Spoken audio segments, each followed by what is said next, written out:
नमस्कार विद्यार्थी मित्रांनो, मी प्राध्यापक प्रभाकर जाधव आपणा सर्वांचे ऑनलाईन लेक्चर सिरीजमध्ये आपल्या सर्वांचं स्वागत करतो। आज आपण चॅप्टर नंबर 4 एन्व्हायरमेंटल पोल्युशन, पर्यावरणीय प्रदूषण हे प्रकरण आपण आज सुरू करणार आहोत।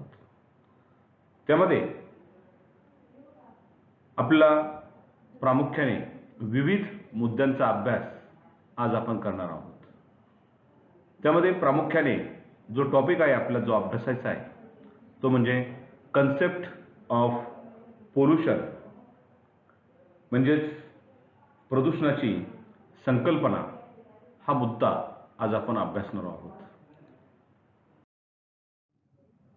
तर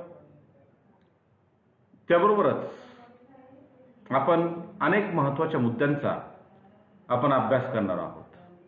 त्यामध्ये पहिला झाला म्हणजेच प्रदूषण, पोल्युशन।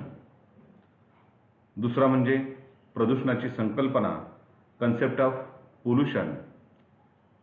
त्यानंतर तिसरा म्हणजे वायू प्रदूषण, त्यामध्ये वायू किंवा हवा प्रदूषण आपण त्याला म्हणतो। त्यामध्ये आपण त्याची कारणे, परिणाम आणि उपाय, कॉजेस, इफेक्ट्स अँड सोल्युशन्स, या 3 मुद्द्यांचा आपण यामध्ये अभ्यास करणार आहोत। त्यानंतर तिसरा मुद्दा म्हणजे जल प्रदूषण किंवा वॉटर पोल्युशन। आता यामध्ये सुद्धा आपण 3 मुद्दे अभ्यासणार आहोत। ते म्हणजेच कारणे, परिणाम आणि उपाय, या 3 महत्त्वाच्या मुद्द्यांचा यामध्ये सुद्धा आपण अभ्यास करणार आहोत। कॉजेस, इफेक्ट्स अँड सोल्युशन्स, हे 3 महत्त्वाचे मुद्दे यामध्ये सुद्धा आपण अभ्यासणार आहोत। त्यानंतर चौथा मुद्दा म्हणजे मृदा प्रदूषण, सॉइल पोल्युशन, हाही मुद्दा या प्रकरणामध्ये आपल्याला अभ्यासायचा आहे। त्यामध्ये सुद्धा आपण तेच महत्त्वाचे मुद्दे म्हणजेच कारणे, परिणाम व उपाय हे आपण अभ्यासणार आहोत। त्यानंतर पुढचा मुद्दा म्हणजेच अतिशय महत्त्वाचा आहे, तोही या ठिकाणी अभ्यासला जाणार आहे। तो म्हणजे प्रदूषण रोखण्यासाठी वैयक्तिक पातळीवर उपाययोजना, म्हणजे आपल्यापासून, स्वतःपासून, म्हणजे थोडक्यात आपण ही जबाबदारी आपण कशा प्रकारे पार पाडू शकतो हे या ठिकाणी आपण अभ्यासणार आहोत। आता त्यामध्ये आपण पहिला मुद्दा म्हणजेच अभ्यासणार आहोत ती म्हणजे प्रदूषणाची संकल्पना, कन्सेप्ट ऑफ पोल्युशन।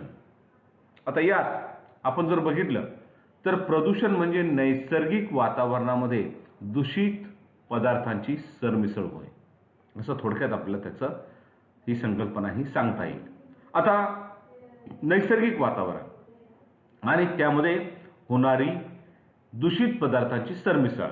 आता अनेक प्रकारचे दूषित पदार्थ असतात, म्हणजे उदाहरणार्थ व्हेकल्समधून, म्हणजेच वाहनांमधून बाहेर पडणारे पार्टिकल्स असतील किंवा खाणकाम असेल, इंडस्ट्री असेल, अशा विविध प्रकारच्या मार्फत ही सरमिसळ होत असते आणि यालाच आपण प्रदूषके म्हणत असतो किंवा वातावरणाचे दूषितीकरण असं म्हणत असतो। म्हणजे ही सरमिसळ अनेक म्हणजे मानवी क्रिया असतील किंवा इतर काही गोष्टी असतील, यामुळे किंवा नैसर्गिक सुद्धा क्रिया असतात, त्यातून ही सरमिसळ होत असते आणि वातावरण दूषित होत असते।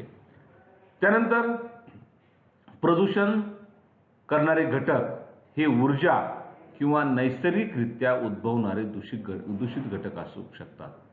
आता हे घटक म्हणजे ऊर्जा असेल किंवा नैसर्गिकरित्या असेल, म्हणजे भूकंप झाला असेल, ज्वालामुखी झाला असेल, किंवा हे नैसर्गिकरित्या आपल्याला म्हणता येईल।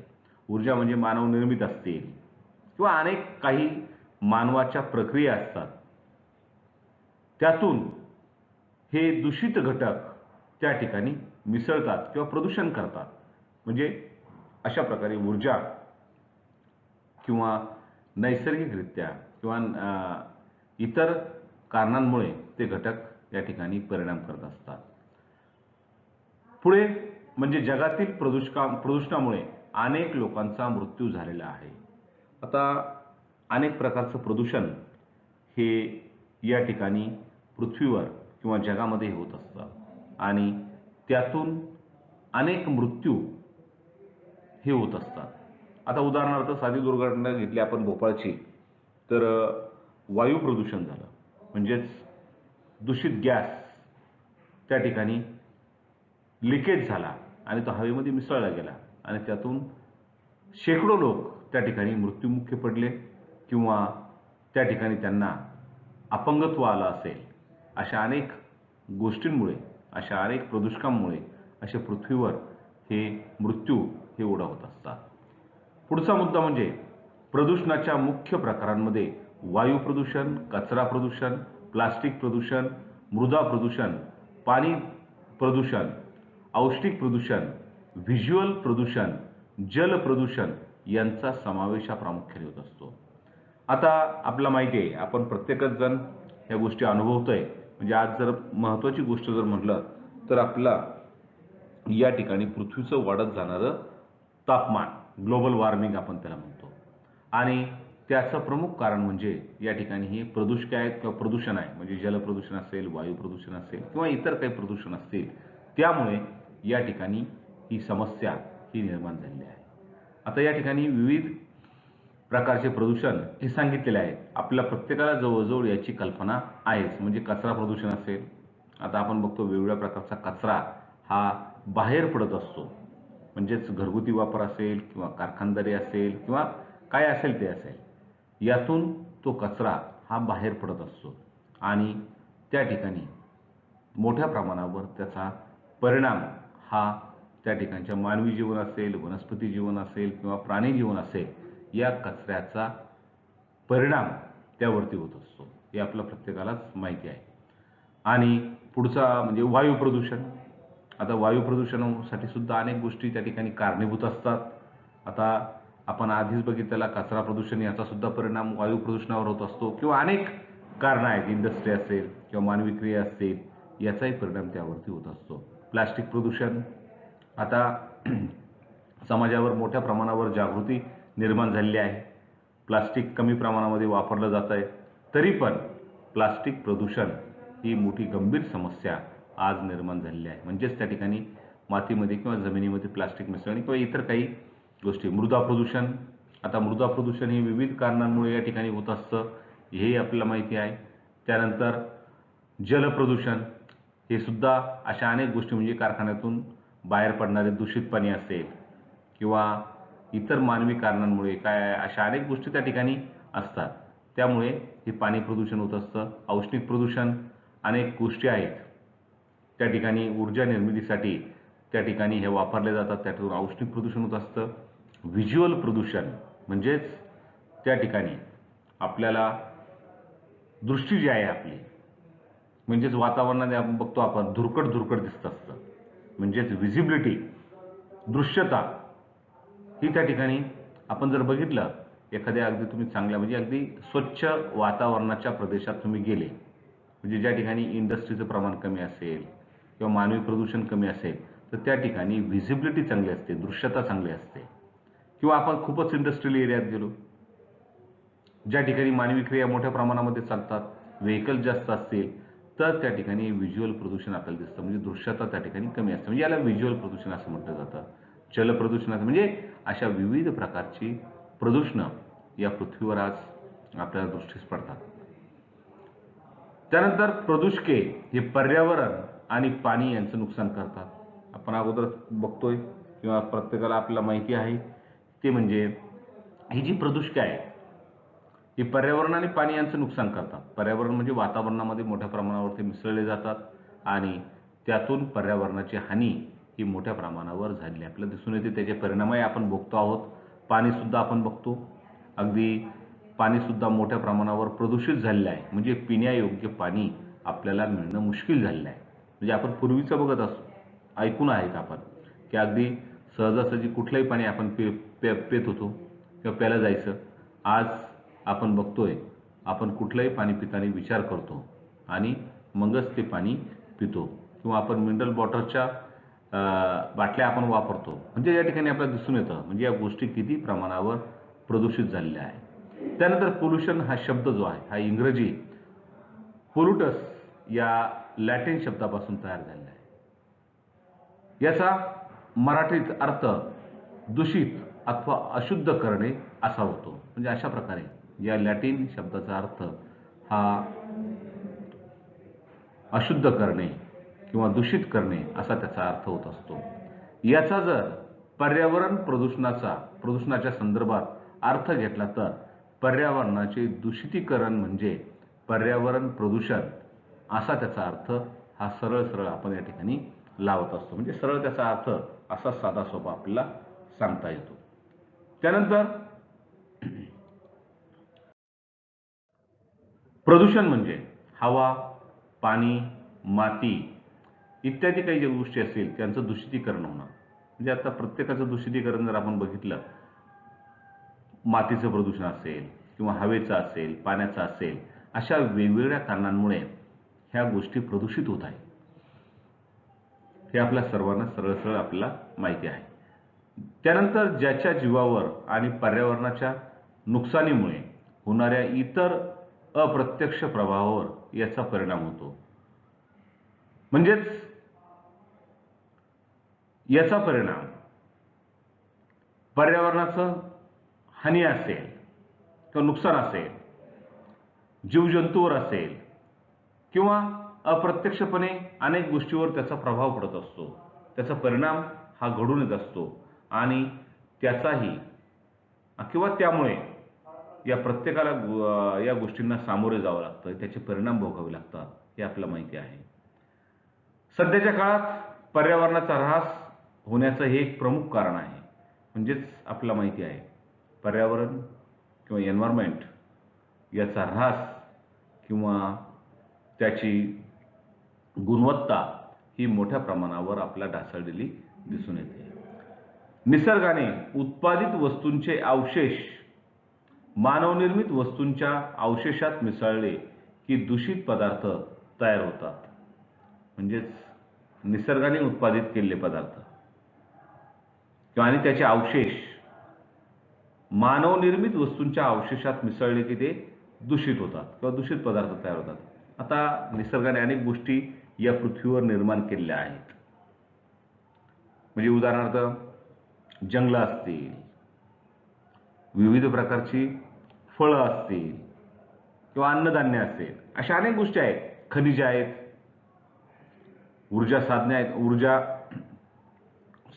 असतील, अशा अनेक गोष्टी या निसर्गानेच आपल्याला मानवाला दिलेल्या आहेत. आणि त्या ठिकाणी मानव त्यावरती प्रक्रिया करून त्या वस्तूंच्या अवशेषात या वस्तू त्या ठिकाणी काय करत असतो, मिसळत असतो. आणि त्या मिसळल्या की दूषित पदार्थ तयार होतात. आता बऱ्याच गोष्टी आपण बघतो, इंडस्ट्री आहे, त्यामध्ये प्रक्रिया म्हणजे उद्योग आहेत, प्रक्रिया अनेक उद्योग आहेत आणि त्यातून अनेक दूषित पदार्थ तयार होतात.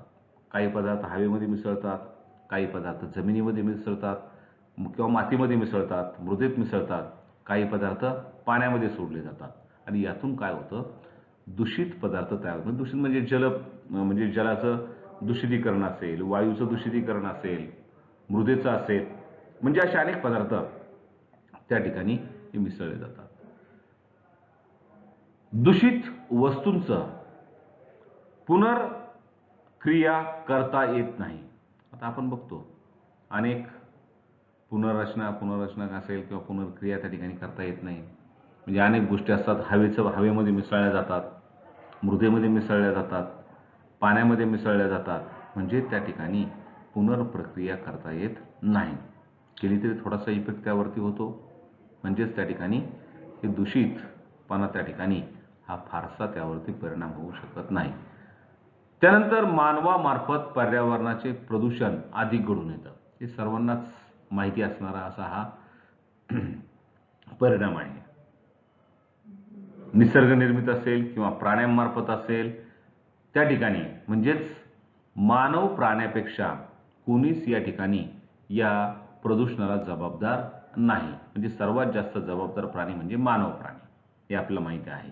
म्हणजेच मानवामार्फत सर्वात जास्त प्रदूषण या पृथ्वीवर निर्माण झालेलं आहे, हे प्रत्येकालाच माहिती आहे. म्हणजे मानवी क्रिया, अनेक प्रकारच्या मानवी क्रिया आहेत आणि आज या मानवी क्रियामुळेच काय झालेलं आहे, या पृथ्वीचा समतोल आज काय झालेला आहे, ढासळलेला आहे.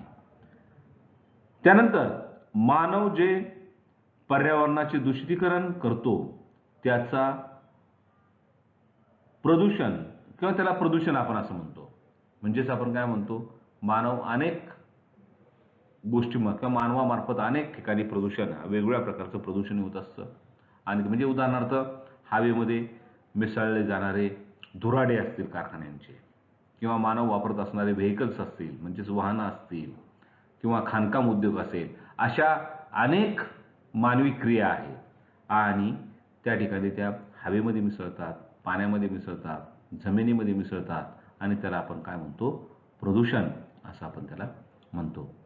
मानवी क्रियामुळे आणि कधीकधी नैसर्गिक क्रियामुळे सजीवास भोवतालच्या पर्यावरणात अपायकारक बदल घडून येतात. यामुळे पर्यावरण दूषित होते. या क्रियेला प्रदूषण असं म्हणतो.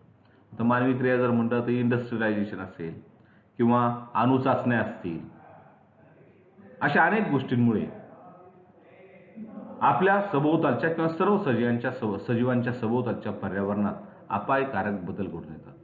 त्याचबरोबर आपण निसर्गामुळे सुद्धा काही किंवा नैसर्गिक क्रियामुळे सुद्धा या ठिकाणी दूषितीकरण होतं. उदाहरणार्थ ज्वालामुखी झाला असेल, भूकंप झाला असेल, यामुळे सुद्धा काय होतं, वातावरणामध्ये अनेक दूषितिके हे बाहेर सोडली जातात आणि त्याला आपण काय म्हणतो, प्रदूषण असं म्हणतो. आज आपले वातावरण दूषित झाले आहे हे आपल्याला त्यातून कळतं. वाहने आणि कारखान्यामधून निघणाऱ्या वायूमुळे हवा प्रदूषित होते. मानव निर्मितीतील कचरा नद्यांमध्ये सोडला जातो, त्यामुळे पाण्याचे प्रदूषण होतं. हे आपल्या सर्वांनाच माहिती आहे. कारखाने वगैरे वगैरे यातून मोठ्या प्रमाणावर दूषितके पाणी असेल,